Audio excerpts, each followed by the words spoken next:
Senhor, Tua palavra foi lida, foi exposta aqui.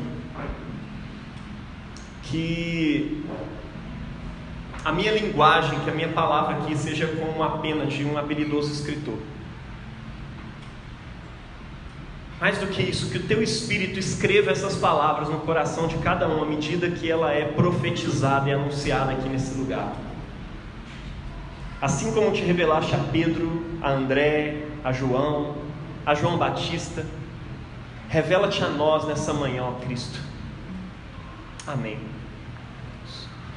Meus irmãos, segundo domingo, do tempo comum, segundo domingo desse período que a gente chama de Epifania.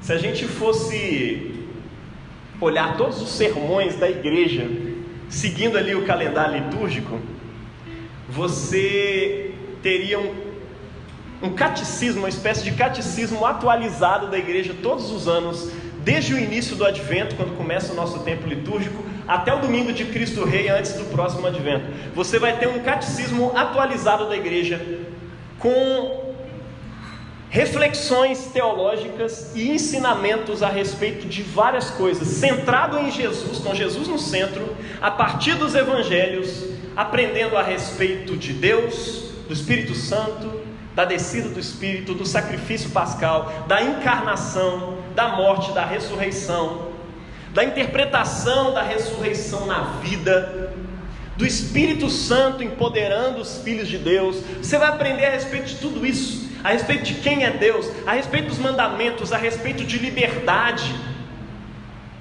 Você vai aprender tudo isso dentro dessas mensagens, desses sermões de domingo. E é por isso que a gente vive falando com vocês, sendo chato. Meu irmão, não falta de culto. Domingo é um dia especial, onde Deus traz para nós um banquete. E ao longo da semana a gente vai meditando nos textos dos evangelhos. Esses textos vão ser lidos em algum domingo também, e eles vão ser refletidos ali também. Então assim, meu irmão, mastiga isso ao longo da sua semana, e deixe Deus falar com você com um tempero especial. Deixa Ele te alimentar com o tempero especial do tempo. E nós estamos no tempo da Epifania, o tempo da revelação de Jesus, que também é a revelação à igreja. Você vai perceber que todas as celebrações, sim, são celebrações, não são somente reflexões, porque nós não somos cérebros num palito. Você não é só uma pessoa racional, só uma pessoa que pensa. Você tem um coração também, você tem um corpo também, você tem olfato, e a ideia é que você seja tomado, atraído por Cristo a partir de todas essas coisas. É por isso que eu estava dizendo para vocês ontem naquela mensagem que eu enviei, não prepara só espiritualmente, se prepare fisicamente, prepare o seu tempo, prepare o seu espaço para poder se encontrar com Deus. Por quê? Porque Deus se encarnou também. Ele tem cheiro, Ele tem sabor, Ele tem aparência.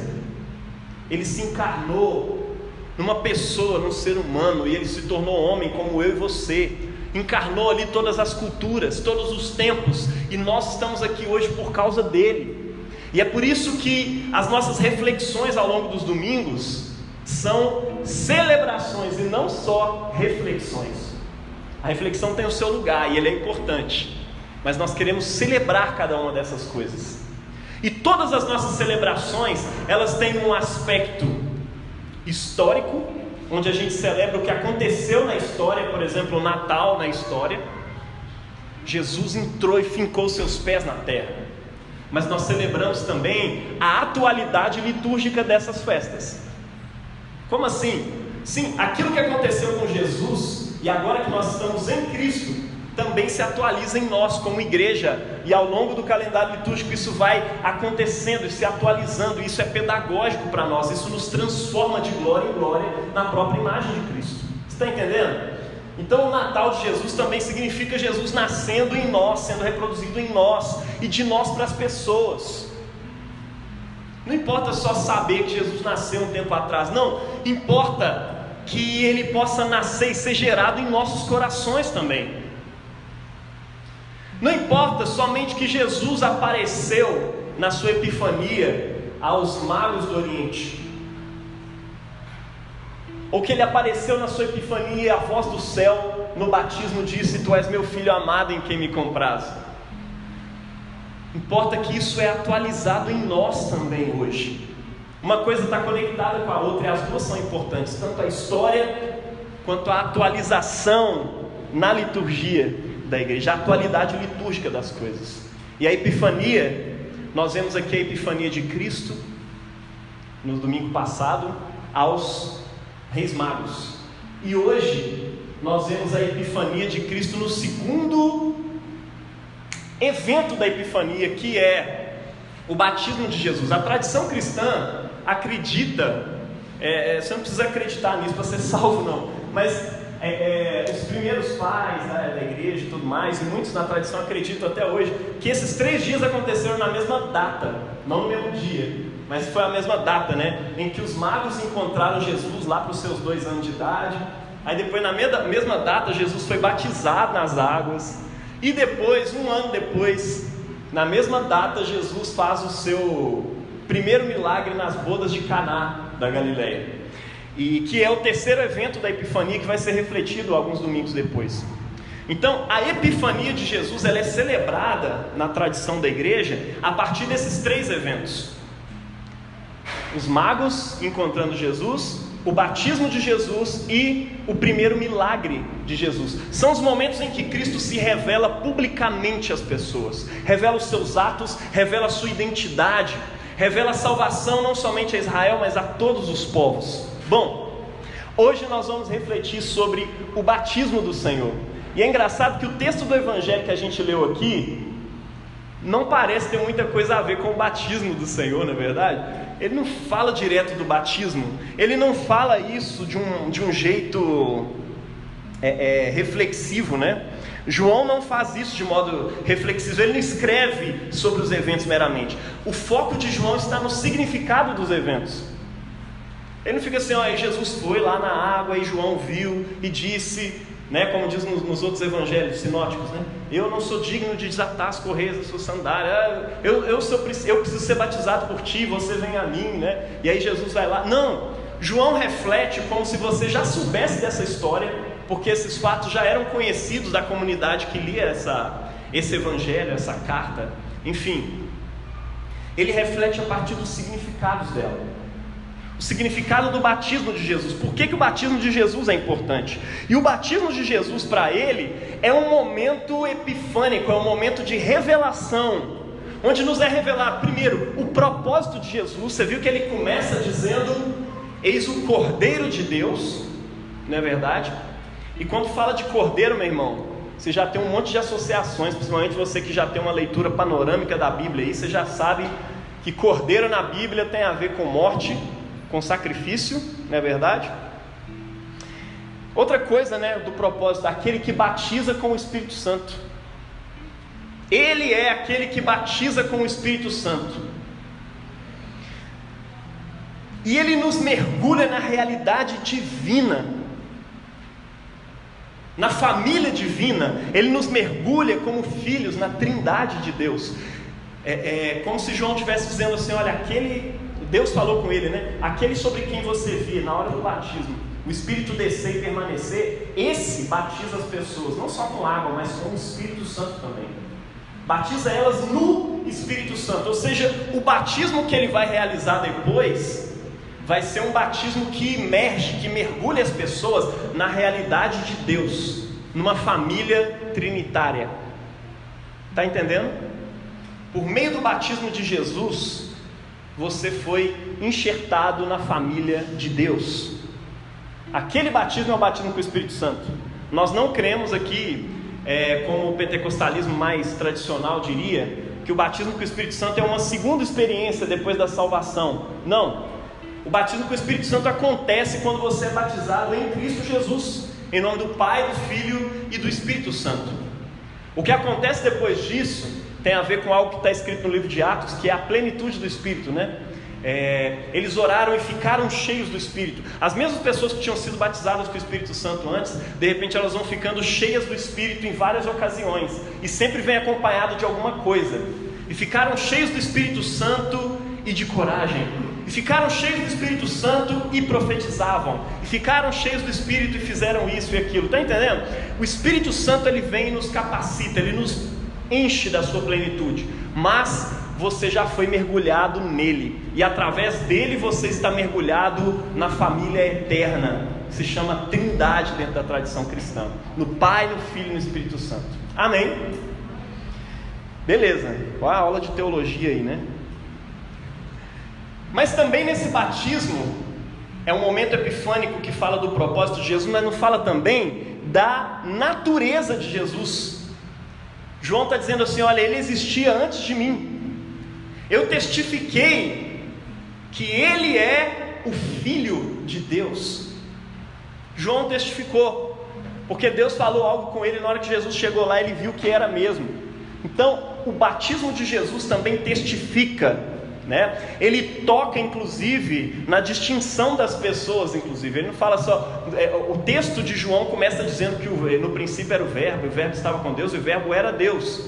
E aqui em João você vê que ele é Deus porque ele existia antes de João, e João sabia que ele era mais velho que Jesus, né? Aqui terrenamente, João é 6 meses mais velho que Jesus, mas ele falou, olha, ele existia antes de mim, porque ele me precede, porque ele existia antes de mim. João tem consciência da eternidade de Deus, e ele reconhece isso em Jesus. Tem gente que acha que os apóstolos, os profetas, os discípulos foram percebendo isso mais tarde, mas olha só, se foram percebendo mais tarde eu não sei, eu sei que João sabia que Jesus tinha uma natureza divina, e ele reconhece que Jesus já existia antes dele, e ele faz uma distinção também, porque ele fala, ele é Filho de Deus. Olha só, ele é Deus, ele existia antes de mim, mas ele é Filho de Deus, ele não é o próprio Deus. E tem uma distinção entre as pessoas da Trindade aí. E aqui nós temos os 3 juntos, né? Tem o Pai, tem o Filho e tem o Espírito Santo, que é aquele em quem o Filho batizará aqueles que vão ser batizados nele. Muito massa isso. O batismo de Cristo, ele tem uma relação direta com o meu batismo e com o seu batismo. Acho que eu até joguei isso aí, né? Batismo de Cristo tem uma relação direta com o nosso batismo. Assim como o seu batismo é um episódio da sua epifania ao mundo, também é um episódio da epifania de cada um de nós nele batizados. Assim como aquele momento revela o propósito e a natureza de Jesus, o nosso batismo também revela o nosso propósito nessa terra e a nossa natureza. O nosso propósito como filhos de Deus em Cristo, a nossa natureza como filhos de Deus. Assim como a voz de Deus é revelada do céu e diz, esse é o meu filho amado, no nosso batismo também, talvez você não escutou, mas isso aconteceu. Talvez quem te batizou nem percebeu, mas isso aconteceu. A voz de Deus veio do céu e disse, Priscila, minha filha, em quem eu tenho muito prazer. Elisane é minha filha. Eu não vou tirá-la das minhas mãos hora nenhuma. Eu tenho prazer nela. Eu a amo, eu a acolho. Todos os dias a gente precisa levantar e se lembrar que a gente foi batizado nele. E se você não foi batizado ainda, conversa comigo urgente que nós vamos batizar você. Mas isso faz parte dessa tradição da igreja, mas não é só uma questão de tradição, não é só uma questão de lógica. Você vai perceber nesse evangelho de hoje que aquele batismo de Jesus tem uma conexão direta com o nosso batismo. Nós entendemos batismo aqui nessa igreja como sacramento, ou seja, como sinal visível de uma realidade invisível que está acontecendo real no reino espiritual.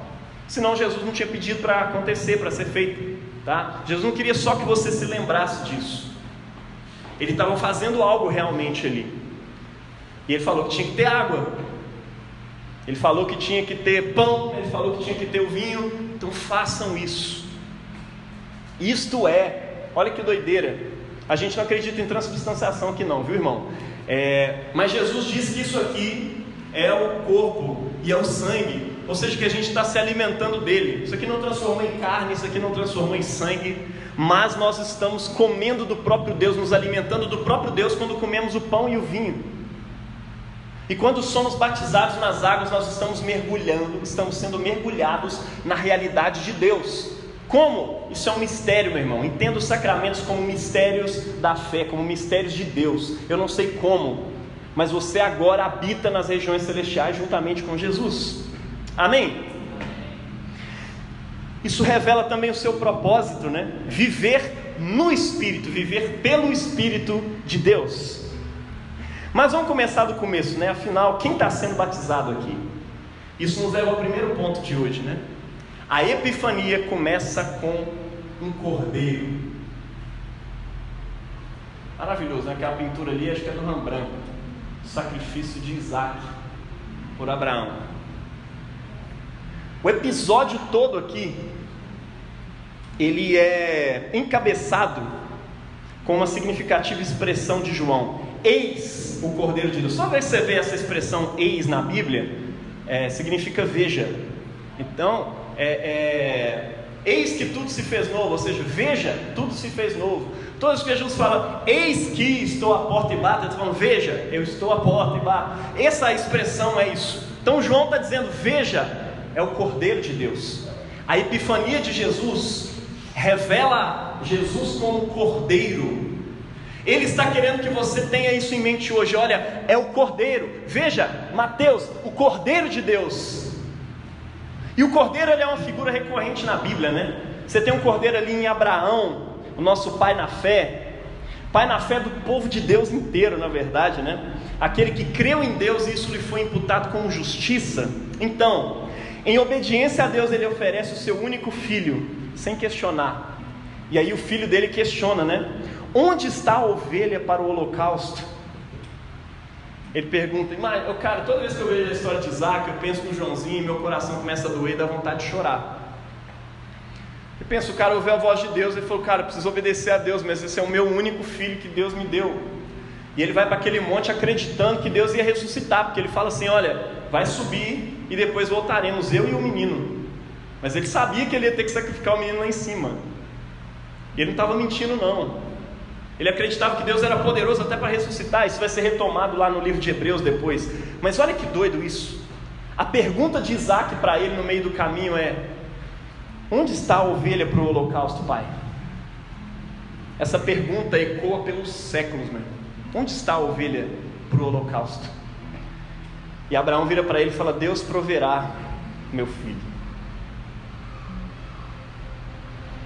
No episódio do Êxodo também, na Páscoa, né? Um cordeiro por família foi morto, teve o seu sangue passado nos umbrais das portas, e a carne dele era comida com pães ázimos, prefigurando aí a Eucaristia, né? A Santa Comunhão, como símbolo da libertação da morte e da escravidão. Páscoa é isso, né, irmão? Comer do pão, comer do cordeiro e abandonar o Egito. Essa é a nossa Páscoa. Jesus é a nossa Páscoa. É uma nova Páscoa. Nos profetas nós temos várias referências de Deus salvando o povo através de um cordeiro, né? Eu não sei se você sabia, mas cordeiro em aramaico não significa, mas ele tem o mesmo som da palavra servo. E era basicamente a língua que o povo judeu ali falava nos tempos de Jesus. E é interessante porque João, ele estava lá acompanhando esses eventos, tá? João está ali acompanhando aqueles eventos. Tanto é que ele usa as palavras no original. Quando o Enterwright vai comentar sobre esse texto, ele fala, é interessante porque ele poderia ter traduzido tudo e ficado de boa, mas aquilo estava impregnado na cabeça dele de um jeito que ele não conseguia escrever sem usar as palavras originais que ele ouviu naquele tempo. Por isso que ele fica traduzindo o tempo inteiro. Você vai ser chamado tal, Cefas, o que significa Pedro. João está lembrando, está recente na memória dele, ele quer se lembrar dessas coisas, né?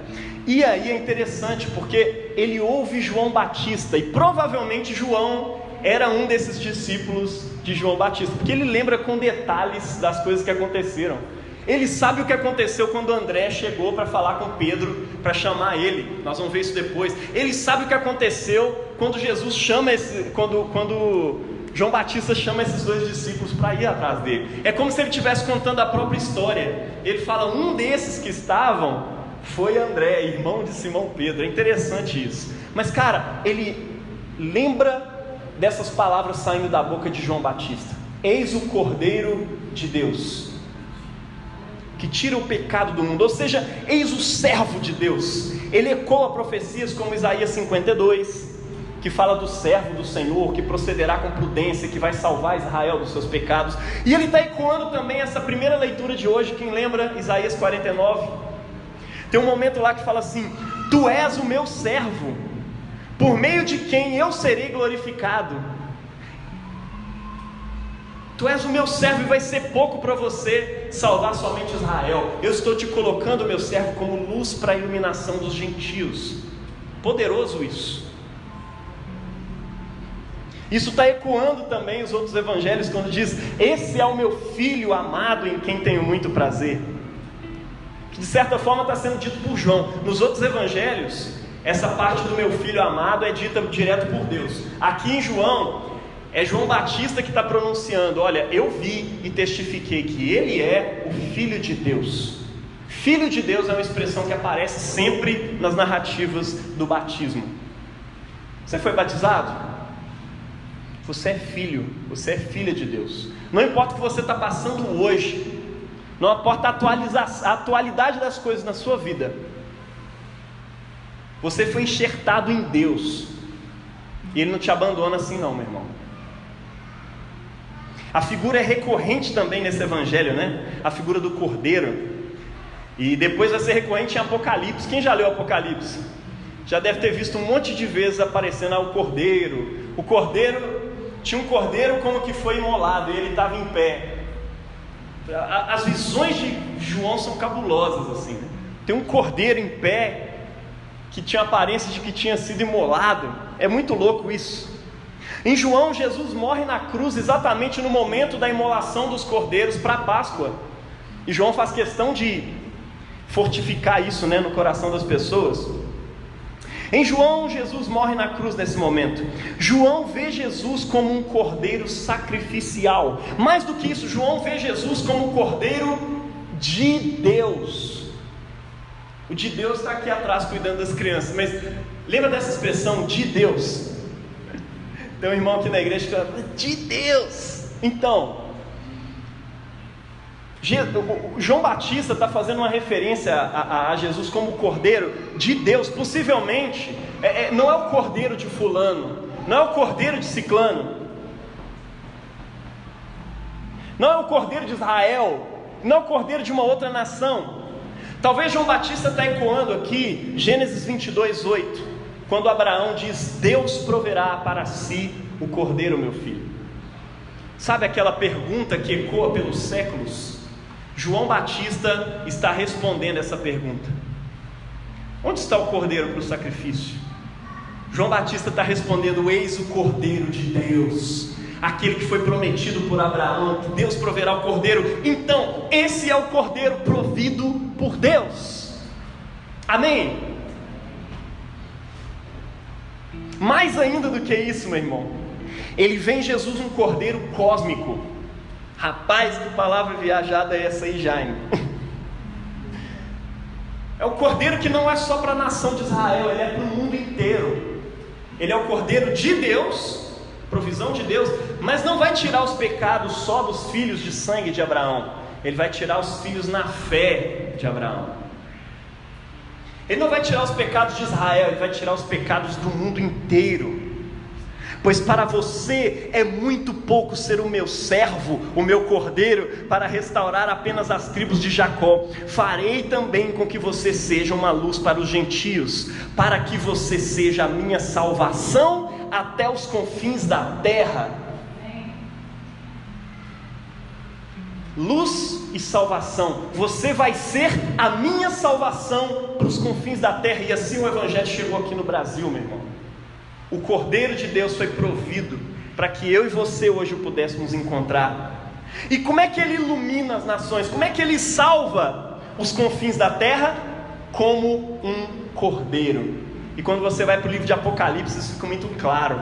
Apocalipse 5, de 8 a 10, diz que os 4 seres viventes e os 24 anciãos prostraram-se diante do cordeiro E eles cantavam um cântico novo, dizendo: Tu és digno, porque foste morto, e com teu sangue compraste para Deus gente de toda tribo, língua, povo e nação. Tu os constituíste reino e sacerdote para o nosso Deus, e assim reinarão sobre a terra. Esse é o Cordeiro de Deus. É assim que ele cumpre a profecia de redimir todas as nações. Você, meu irmão, faz parte desse povo que reinará sobre a terra, que foi constituído através do sangue do Cordeiro como reis e sacerdotes nessa terra. Isso está fazendo referência ao povo de Israel através de Abraão. Lá em Êxodo 19 diz isso, né? Que vocês são a minha nação, um povo sacerdotal, uma nação sacerdotal. E depois Pedro vai retomar isso e vai dizer: olha, vocês são raça eleita, sacerdócio real, nação santa, povo de propriedade exclusiva de Deus. Por quê? Porque fomos comprados pelo sangue do Cordeiro. Amém? Então a Epifania começa com o Cordeiro. Segundo ponto, o batismo, que é o que a gente está celebrando aqui hoje, revela a identidade do Cordeiro para nós. Eis então o Messias, inicialmente anunciado lá, no princípio era o Verbo, eis o Cordeiro de Deus, e aí de repente ele é revelado por meio do batismo. João diz isso, né? Para isso eu vim batizar com água, para que ele se manifeste a Israel.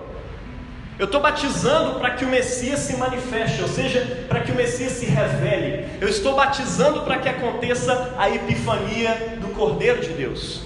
Por isso esse é o tema do sermão de hoje. Eu vi o Espírito descer do céu como uma pomba e repousar sobre ele. Eu não o conhecia, mas o que me mandou batizar com água, esse me disse: sobre quem vires descer o Espírito e repousar, esse é o que batiza com o Espírito Santo. Eu vi e tenho testificado que este é o Filho de Deus. O batismo aqui revela quem é o Cordeiro de Deus para João Batista: aquele sobre quem ele viu descer a pomba do Espírito Santo, né, e permanecer. João então, ele revela aqui a natureza do Cordeiro. Quem é esse Cordeiro? Eu vi e eu testifico que o Cordeiro é o Filho de Deus. Ele é o Filho do Eterno, velho, o Filho do Criador do Universo. Por meio dele Deus fez todas as coisas. É Ele que está aqui diante de mim. Você teria coragem de batizar Ele, irmão? Quem está sendo batizado aqui, portanto, é o próprio Filho de Deus. Mais do que isso, é o Filho que no princípio era o Verbo, e o Verbo que foi feito carne, e o Verbo que era o próprio Deus. O Verbo se fez carne assumindo a humanidade. E aí é importante as festas cristãs, para você lembrar, por que a igreja celebra a circuncisão e nomeação de Jesus, a apresentação de Cristo no templo? Porque se isso está lá nos evangelhos, meu irmão, é porque é importante, tá? O que não é importante não está escrito nos evangelhos. Tem gente que acha que o que é importante no evangelho é só o nascimento e a morte de Jesus. Jesus podia ter nascido e rapidão já morrer de uma vez pelos nossos pecados, né? Se é assim. Só que não. Cada evento da vida de Jesus é salvífico para mim e para você. E é por isso que eles são narrados nas Escrituras. Eu não sei se você sabe disso, mas através da circuncisão, um judeu entra para dentro da família do povo de Deus. Era esse o método que Deus deu para o seu povo. E é assim que as coisas aconteciam. Esse era o batismo, né? E o apóstolo Paulo, lá em Colossenses capítulo 2, ele vai fazer uma analogia do batismo com a circuncisão e vai dizer: olha, hoje vocês são circuncidados através do batismo em Cristo Jesus. E assim vocês entram para dentro da família do povo de Deus. Está dando para entender? É por isso que nós, anglicanos e presbiterianos, alguns batizam crianças também. Porque a criança, naquele tempo em que Deus ordenava que as pessoas fossem introduzidas dentro do povo por meio de um ritual, esse ritual era feito com as crianças também, antes dela decidir se queria ser ou não. Deus mandou: olha, circuncida, porque ele faz parte do povo, e aí você vai ensinar. Se um dia ele for rebelde e se afastar, a responsabilidade dele. mas você é introduzido na família da fé pela graça de Deus. Amém? Então por isso que a gente batiza crianças aqui. A gente acredita realmente que uma coisa aqui substituiu a outra. Mas Jesus, ele teve que se submeter à circuncisão. Para quê? Para que ele entrasse, para que ele fosse introduzido dentro do povo de Deus. E ele se submete ali à circuncisão, onde ele é também nomeado como Yeshua, ou seja, a salvação de Yahvé, ou seja, Yahvé salva, Yahvé salvando. O nome de Jesus significa isso, a salvação de Yahvé, que ecoa também aquela profecia que a gente leu aqui no início. Por meio dele eu vou salvar o mundo, por meio dele eu vou salvar os gentios, gente de todas as nações. Agora, meu irmão, no batismo, identificado não só com a humanidade, mas especificamente com o povo de Deus, Jesus está aqui batizando o povo de Israel que está nele, e Jesus também está empoderando o povo de Deus que vai ser batizado nele depois, como filhos de Deus, a todos os que forem batizados, tá? O verbo está aqui purificando todas as águas batismais ao longo da história, ao longo do tempo. Isso aí, ó. O verbo está purificando aqui todas as águas batismais da história, para, por meio delas, criar nele um povo para Deus, arrependido da velha humanidade e dos velhos caminhos, porque o batismo é para arrependimento também. Nós somos mergulhados nessa realidade. Trata-se de um mergulho na realidade do Cordeiro imolado e de pé, como está lá em Apocalipse capítulo 5 e 6, tá? Cara, que maravilha! Nós descemos as águas para ser purificados, não é verdade? Jesus desceu as águas para purificar as águas e preparar elas para que eu e você pudéssemos ser mergulhados nela. Por isso que ele vira para João, nos outros textos dos sinóticos, e diz: olha, isso é importante para que se cumpra toda a justiça. Está entendendo por que Jesus foi circuncidado? Para se unir com o povo de Israel e assumir, olha, não é o povo de Israel que é salvo, não. É o povo de Israel em Jesus. Jesus vai dizer isso depois, né? Eu sou a videira verdadeira. Eu sou o Israel verdadeiro. Fora de mim não existe Israel mais. Tá bom? Porque ele foi introduzido ali por meio da circuncisão. Agora ele está introduzindo esse povo, assumindo o papel de Israel, que era para ser um papel sacerdotal, para que todas as nações conhecessem a Deus por meio dele. Agora ele entra nas águas do batismo, purifica essas águas, e todo aquele que é batizado nele entra para dentro da família de Deus. Você crê nisso? Amém. É poderoso esse negócio, glória a Deus. Isso nos leva aqui ao próximo ponto. A nossa epifania começa com um mergulho no Cordeiro de Deus. Essa pintura também é magnífica, só não deu para pôr ela inteira, senão ia tapar a luz. Depois procura lá na internet. Procura Cordeiro de Deus, ícone. Ou escreve isso em inglês, você vai ter mais coisa ainda. Ícones ortodoxos sobre o Cordeiro de Deus. Cara, são maravilhosos. Mas olha só, a nossa revelação enquanto filhos de Deus começa com um mergulho no Cordeiro de Deus. É nele que se revela a verdade de quem nós somos. Mas, para isso, a mentira de quem nós não somos precisa morrer. O nosso batismo começa com um mergulho no Cordeiro. Você lembra que eu falei que Cordeiro na Bíblia significa morte? Necessariamente. Nós precisamos mergulhar no Cordeiro. E mergulhar no Cordeiro, meu irmão, é morrer. O batismo é uma morte por afogamento. No batismo, nos identificamos com o Cordeiro e recebemos a sua morte. Nos tornamos também cordeiros, servos, sacerdotes para o mundo. O nosso batismo, você já foi batizado, eu estou falando com uma comunidade de batizados aqui. No batismo você foi introduzido na realidade do Cordeiro. Você foi introduzido na morte de Cristo, para que você também se identificasse. Ele se identificou com você, e agora você está se identificando com Ele. Você também foi chamado para ser Cordeiro. Você está entendendo? Você foi chamado para ser Cordeiro. Cordeiro soa aqui no Evangelho de João como servo de Deus. Você foi chamado para ser servo. A sua epifania, a sua revelação, recebe aí a revelação, meu irmão, olha só, pega aí. Você foi chamado para morrer. Receba. Você foi chamado para ser servo. De quem? Do mundo. Você foi chamado para servir essa pessoa que está aí do seu lado. Você foi chamado para servir, para entregar a sua vida, para amar. Servos, sacerdotes. E quem é que morre nessa morte do batismo, meu irmão? Morre o Adão. O velho homem morre ali naquela morte. O homem velho morre. Morreu o André velho, para nascer um novo André, para ressuscitar Cristo, o homem novo. Como diz o apóstolo Paulo, né? Agora, pois, já não sou eu quem vive, mas é Cristo que vive em mim.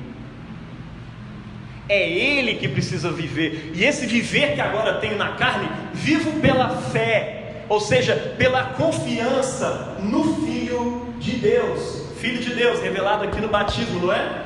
Ele é o Filho de Deus. Quando eu fui batizado, eu também sou revelado como Filho de Deus, porque morreu o velho homem e agora ressuscita um novo em Cristo. E a minha vida agora é trazer, atualizar todos os dias a morte de Cristo no meu corpo, na minha vida. O apóstolo Paulo diz isso, né? Trazendo sempre o morrer de Cristo sobre mim, sobre o meu corpo, para que também em mim se manifeste o poder da sua ressurreição, para que em mim também se manifeste o poder da sua vida. Para que a vida de Cristo brilhe em você, você precisa morrer em várias coisas. Em seu batismo, Jesus deu eficácia a todas as águas batismais. Nós nos lavamos nas águas, Jesus as purificou. Apocalipse fala de uma multidão que segue o Cordeiro por onde quer que ele vá. Quem lembra dessa expressão? Eles seguiram o Cordeiro por onde quer que ele fosse. Está falando ali de uns santos, aparentemente os 144 mil, e alguns até confundem essa bagunça toda aí e tal, mas a verdade é que eles são exemplos para todo o povo de Deus. E qual é o exemplo que eles dão? Eles seguem o Cordeiro por onde quer que ele vá. A sua epifania começa com um mergulho no Cordeiro. Para quê? Para que você possa seguir o Cordeiro onde quer que ele vá. Não segue só na vida, na ressurreição, na cura, nos milagres, na prosperidade. Eles seguem o Cordeiro na morte. João 14 nos diz isso, né? Bem-aventurados os mortos, os que desde agora morrem no Senhor, assim diz o Espírito. Como assim os que morrem desde agora?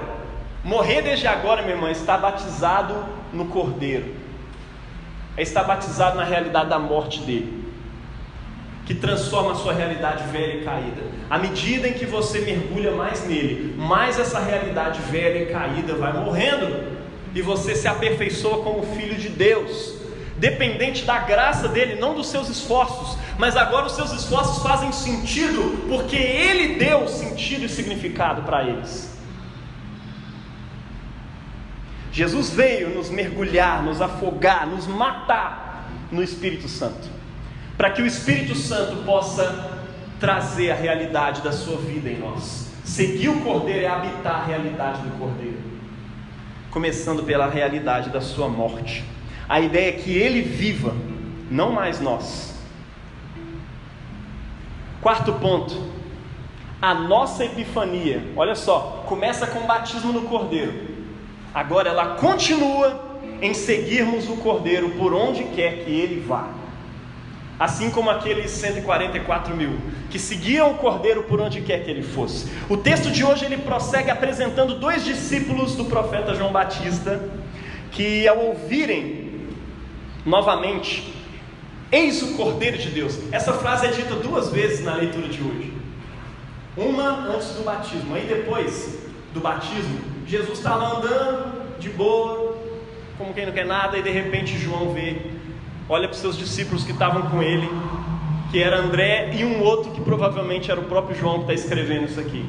E diz: veja, o Cordeiro de Deus. Aí eles falam: ô João, dessa vez nós vamos, velho. E eles vão seguir Jesus. E eles seguem o Cordeiro onde ele vai. O texto mostra como o Cordeiro foi simultaneamente franco e receptivo com eles. Jesus é um cara sério. Não dá para você levar Jesus na brincadeira, porque se você tentar, não vai dar certo. Jesus é aquele cara tipo Taxinho. O cara é acolhedor, mas ele é sério. Manda o papo sério. Não dá para engraxar o bigode não, né, Taxinho? Olha só, Jesus vira para eles e fala assim: o que vocês estão procurando? Essa pergunta é séria, né? Se Jesus te perguntasse hoje, na sinceridade, o que você ia responder? Taxinho, o que você está procurando aqui? Vitor, o que você veio procurar aqui? E eles falam: a gente quer saber onde você mora. Ou seja, eu quero ir para sua casa. E aí ele fala com eles: venham e vejam. Talvez a princípio aquela coisa rude pudesse fazer eles voltar para trás. Não, melhor não, melhor não. Não, mas ele estava muito acolhedor. Mas ele é acolhedor com quem o quer. Você está entendendo? Ele está chamando você. Você quer mesmo? Então vem, meu filho, eu vou te levar lá para minha casa. Era 4 horas da tarde, então os caras vão para lá e ficam lá o resto do dia com Jesus. Não importa o que você diga, o Cordeiro é sempre acolhedor. Mas veja bem, Cordeiro é igual à morte. Você está entrando na casa da morte também. Você vai andar na morte também. Mas não se engane, andar na morte de Cristo, como diz o apóstolo Paulo: eu trago o morrer de Cristo para que a sua vida se manifeste. Quando você morre cada dia mais. Seguir a Jesus é isso, né? Negue-se a si mesmo, tome sua cruz e me siga. A vida começa a brotar. Como numa literatura que eu estava projetando escrever, e eu pus um projeto um tempo atrás, né? Vida começa a brotar dos braços, das pernas de algumas pessoas que estão ali seguindo. Era muito doido. Mas é porque começou a brotar vida, galhos, folhas, desse tronco morto que era você. Faz morrer essa natureza pecaminosa. Deixa, entrega ela no Cordeiro, a cada dia, seguindo o Cordeiro. Primeiro, mergulhado no Cordeiro, e agora seguindo o Cordeiro. Seguir o Cordeiro é habitar na realidade do Cordeiro, começando pela realidade da sua morte. Receber o Espírito no batismo é ser atualizado na morte. Apocalipse 14:4 nos diz: eles seguem o Cordeiro. Como nós seguimos o Cordeiro? Como é que você segue o Cordeiro? Jesus diz isso lá em Lucas 9:23. Se alguém quiser vir após mim, primeiro, autonegação, negue-se a si mesmo. Depois, morte. Tome cada dia a sua cruz. E Jesus está sendo enfático, né? Tome cada dia a sua cruz. Não é só assim: eu tomei minha cruz um dia. Não, Jesus está falando lá todo dia. Você tem que morrer todo dia. Você tem que negar a si mesmo todo dia e morrer todo dia. E depois, siga-me. E esse siga-me tem a ver com a vida ressurreta. Porque se você morreu, você há de concordar comigo que um morto não anda. E só anda se ele for ressuscitado. Então todos os dias, meu irmão, negue-se a si mesmo. Aonde você está precisando se negar? Toma a sua cruz. Por fim, siga a Cristo em confiança. Esse viver que agora você tem na carne, viva pela confiança no Messias de Deus, que é Jesus. Seguir o Cordeiro por onde Ele quer que for, por onde quer que Ele vá. Precisa entender que há lugares em que o Cordeiro não vai, embora você queira ir. Tem lugares que você quer andar e que o Cordeiro não vai andar com você. E aí o que você vai fazer? Aí começa a negar a si mesmo. Mas olha, é uma negação que vale a pena. Tem coisas que o Cordeiro não vai fazer junto com você. Significa também que há lugares que o Cordeiro quer ir e você não quer. Ele quer te levar. Para onde é que o Cordeiro está querendo te levar e você não quer ir? É uma importância que você reflita isso. Você quer, meu irmão, como João e como André, você quer seguir o Cordeiro? Por onde ele for? Retoma sua cruz, meu irmão. Use símbolos que te lembrem disso. Anda com a cruz mesmo. Por vezes eu pego essa cruz, principalmente quando eu estou mais precisando, eu ando com essa cruz para todo canto. Beija a sua cruz, se lembra de que Cristo morreu por você e que você também precisa levar a sua cruz todos os dias. Não é que o símbolo faz você ter uma cruz e tal, não é isso não. Mas o símbolo te lembra que você precisa morrer para você mesmo todos os dias. Retoma o seu batismo. O batismo cristão é uma realidade constante. Você foi batizado uma vez, essa graça te acompanha para o resto da vida. Então, se lembra todos os dias que você acordar, se lembra de um batismo, onde a voz de Deus veio do céu e disse: Tu és o meu filho amado, em quem eu tenho muito prazer. E volte a acompanhar o Cordeiro, pois é nele que está a nossa manifestação como filhos de Deus. É nele que está a nossa paz. Por fim, a nossa manifestação nossa epifania começa com um mergulho no Cordeiro, continua com a gente andando com o Cordeiro. Por fim, a nossa epifania sempre resultará em revelar Cristo aos outros. Um dos dois que ouviram João falar e o seguiram era André, irmão de Simão Pedro. Ele primeiro encontrou seu irmão Simão e disse-lhe: Achamos o Messias, que é traduzido como o ungido. André foi iluminado, ele recebeu a iluminação do que é ser humano de verdade, e então ele não queria deixar seu irmão fora dessa, ele não queria deixar o irmão dele nas trevas, e ele vai atrás do irmão, e a palavra diz que André levou seu irmão até Jesus. Muitas vezes você está só querendo levar Jesus para as pessoas, né? E aí você leva Jesus do seu jeito. Pô, estou com Jesus aí, cara, como é que é? Você é comunista, velho? Tem um Jesus que é comunista. Eu tenho um Jesus que é anarquista. Eu tenho um Jesus, cara, que é muito conservador. E você fica pintando um Jesus para agradar as pessoas, quando você deveria fazer como André, pegar o irmão dele: vem cá, você com toda a sua realidade, eu vou te mostrar aqui para o Messias. Leve as pessoas a Cristo. Não inventa um Jesus para as pessoas. Amém? A grande verdade é que nós precisamos levar essas pessoas. E ele olha essas pessoas nos olhos, e ele revela quem eles são. E ele lhes dá uma nova identidade, como Jesus deu para Pedro. Tu és Pedro, né? Eu vou transformar o seu nome, que agora vai ser Cefas, Simão. Muito legal o seu nome, mas olha, você vai ser chamado Cefas, que traduzido é Pedro. Vai ser assim agora. Deixe Jesus dizer o seu nome. Deixe Jesus mudar a sua identidade, porque na epifania dele, ele transforma a nossa identidade, mergulhados na realidade da Trindade, mergulhados na realidade do Cordeiro. Ele revela a nossa identidade. E isso vai sempre ser, isso é uma realidade para nós, mas é uma realidade também você entender que você ilumina as pessoas. Um dos textos da nossa epifania é Jesus dizendo aos discípulos: vocês são a luz do mundo, vocês são o sal da terra. Você foi colocado aqui para iluminar, você foi criado para ser epifania junto com Cristo. É isso que Ele deseja fazer ao nos encontrar, transformar a nossa natureza, mudar o nosso nome, mudar o nosso destino. Você quer isso?